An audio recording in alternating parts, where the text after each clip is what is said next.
Bismillahirrahmanirrahim. Assalamualaikum dan selamat pagi semua. InsyaAllah hari ini kita akan sambung lagi pembelajaran kita pada hari semalam. Kita akan sambung kepada 4.1.5 penilaian maklumat pada lakaran yang dipilih. Dan kalau dalam buku teks awak boleh buka muka surat 96. Sebelum itu, kita recall semula dahulu apa yang kita dah buat hari semalam. Okey, satu, awak ada dengar video, dan yang kedua, video penerangan tentang apa? Tentang 5 kriteria pemilihan lakaran, yang mana awak dah salin juga nota tentang kriteria-kriteria yang boleh kita lihat dalam memilih sesuatu lakaran yang terbaik. Okey, dan saya recall semula di sini. Okay. Kriteria yang pertama dalam kita nak memilih lakaran produk yang terbaik tu, kalau awak rujuk dalam buku teks tu ada 3 jenis lakaran topi, betul tak? Okey, lakaran topi produk A, produk B dan juga produk C. Okey, jadi dalam nak memilih antara ketiga-tiga itu, apa kriteria yang kita boleh lihat? Yang pertama, kita tengoklah yang paling menarik perhatian. Yang kedua, kita tengok warnanya. Okey, warnanya yang sesuai, warnanya yang seimbang. Yang ketiga, kita tengok juga kepada bentuk. Okey, kepada bentuk yang mudah untuk dihasilkan. Yang keempat, ada nilai estetikanya. Nilai estetika ni nilai-nilai yang cantik, nilai-nilai yang boleh menarik perhatian. Okey. Dan yang kelima, maklumat dalam lakaran tersebut hendaklah lengkap. Okey. Lengkap kelima-lima perkara, jadi kita pilihlah produk tersebut. Okey, itu yang pertama. Yang kedua, cara yang kedua dalam kita nak memilih lakaran, okey, kita boleh juga gunakan kuasa pelanggan. Okey, kita edarkan borang yang kita panggil sebagai borang penilaian pelanggan. Jadi edar kepada pelanggan, pelanggan jawab, kemudian kita analisis data. Okey, ini part hari semalam.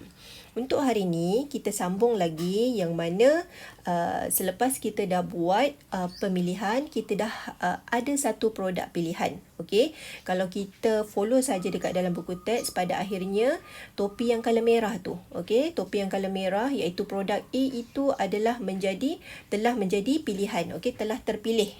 Okey, telah terpilih sebagai lakaran yang terbaik. Okey. Kemudian, lepas kita pilih lakaran yang terbaik tu, kita kena nilai pula. Okey, kita kena nilai lagi. Okey, maklumat-maklumat yang ada pada lakaran tersebut. Okey, kenapa kita kena nilai maklumat yang ada pada lakaran tersebut? Sebab kita nak jual produk kita kepada siapa? Kita nak jual produk kita kepada, ya betul, kita nak jual kepada pengguna. Siapa pengguna? Sayalah penggunanya tu. Awaklah juga penggunanya tu. Okey. Dan setiap pengguna, of course, ada cita rasa. Okey, ada cita rasa. Dan cita rasa pengguna tu pula sentiasa berubah-ubah mengikut trend. Okey. Jadi awak boleh lihat dekat dalam paparan saya ni, cita rasa pengguna memang akan berubah-ubah mengikut trend semasa. Okey. Jadi kita sebagai mereka yang hebat, kita kena peka dengan perubahan keperluan dan kehendak pengguna yang paling terkini. Kena ikut trend, okey. Yang mana trend ni akan sentiasa ada penambahbaikan dari masa ke semasa. Okey. Contoh gambar yang pertama ni. Awak dapat lihat gambar yang pertama ni, katalah okey, ini kasut bata kan. Kalau awak pergi dekat shopping mall tu, contohlah kan, masuk dekat kedai kasut bata ni, kalau awak perasan mereka memang takkan stick pada satu rekaan reka bentuk kasut yang sama kan. Mesti akan ada pertukaran dari masa ke masa. Kalau pergi kedai pun selalu kita dengar ayat ni daripada dia punya seller kan. Masuk je kan, dia perkenalkan kita, cik ini design yang baru. Itu contoh. Okey. Jadi kasut pun adalah salah satu produk yang sentiasa mengikut trend. Okey, takkan stick pada satu reka bentuk saja, akan sentiasa berubah-ubah. Okey. Baik. Yang seterusnya, gambar yang kedua, handphone. Okey, ini lagilah sangat dekat dengan kita sekarang. Betul tak? Okey, kalau dulu-dulu zaman saya dahulu, siap kita boleh panggil handphone tu jenis handphone baling kucing.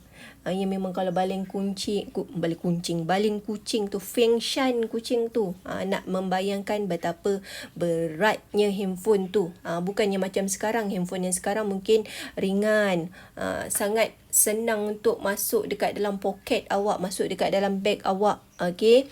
Kalau dulu jenis yang perlu tekan-tekan, picit-picit. Okay, yang sekarang pula jenis handphone jenis touch screen. Okay, teknologi dah semakin maju. Sentuh saja skrin handphone tu, dah boleh shopping. Shopping kan dekat Shopee. Tahu-tahu barangnya sampai dekat rumah. Sentuh saja skrin kan, walaupun kita berjauhan sekarang ni dah boleh Google Meet. Okay, dah boleh Google Meet.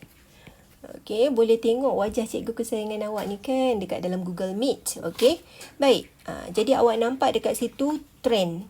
Ada perubahan dari masa ke semasa. Jadi takkanlah kita nak stick dengan reka bentuk handphone yang dulu. Of course, okey, handphone itu tidak akan laku lagi. Takkan ada pelanggan lah yang nak memilih untuk membeli handphone jenis tersebut. Mestilah mereka akan memilih handphone yang paling canggih, yang paling terkini. Jadi kesimpulannya di sini dapat disimpulkan tujuan kita untuk menilai maklumat tersebut, yang pertama, supaya kita dapat bantu mereka untuk kenal pasti cita rasa terkini pengguna, apa yang pengguna suka masa sekarang.